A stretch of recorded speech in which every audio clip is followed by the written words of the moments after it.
তোমরা কে কোথায় আছো?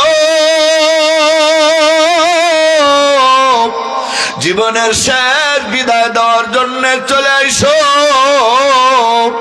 আর ওই লোকটারে পাইবা না।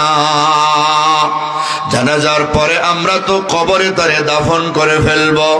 কেউ চলে গেছে বাজারে কাফনের কাপড় কেনার জন্য, কেউ চলে যায় কুদাল খন্তি নিয়ে কবর খনন করার জন্য, কেউ বা আবার গরম পানি আর বড়ই পাতার ব্যবস্থা করে লাশটারে তো কইরা কাপন দিয়া প্যাকেট করে ফেলে। এটা এমন একটা কাপড়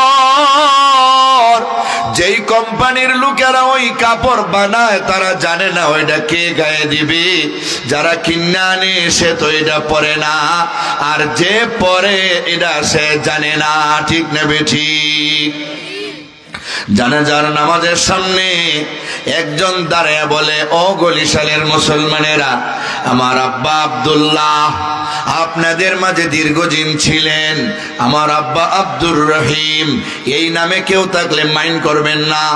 আমার আব্বা দীর্ঘদিন ধরে আপনাদের মাঝে ছিলেন, কত আচার ব্যবহারে হয়তো কষ্ট দিয়েছেন।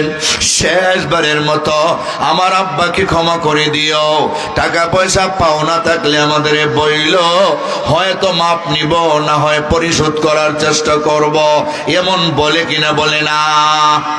শেষবারের মতো বিদায় দিতে সবাই দেখে, আর তো দেখতে পারবো না। কিন্তু ওই মুর্দা চিৎকার দিয়া দিয়া কান্দে, আমার আপনজনেরা তোমরা কোথায়? আমার ছেলে মেয়ে মা বাবা তোমরা কোথায় গো? আমার এমন একটা কবরে নিয়া রাখার জন্য তোমরা ব্যবস্থা করেছ, যেই কবরে কোনো বাতি নাই, যেই কবরে কোনো সাথী নাই। অন্ধকার কবরে আমি কেমনে গিয়ে ঘুমাইব?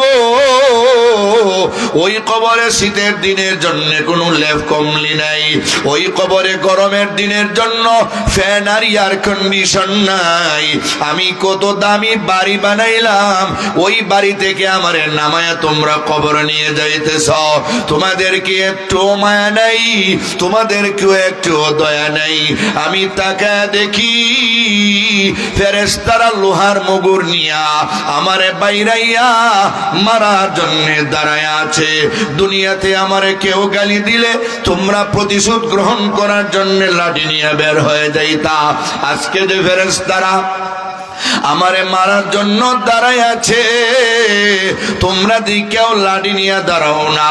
সবাই দেখি টুপি আর পাঞ্জাবি লাগায়া নামাজ পড়া আমারে বিদায় দেওয়ার জন্য চেষ্টা করতেছ। আমি তাকে দেখি কবরে সাপ আর বিচ্ছুগুলি হাঁ করে দাঁড়ায় আছে। আমি ওই কবরে গিয়ে কেমনে থাকবো? আগে যদি জানতাম রে, সব ফেলে দিয়া ওই অন্ধকার কবরে যাইতে হবে, তাহলে আমার গোটা সম্পত্তিটা আল্লাহর রাস্তায় দান করে দিতাম। সুবহানাল্লাহ।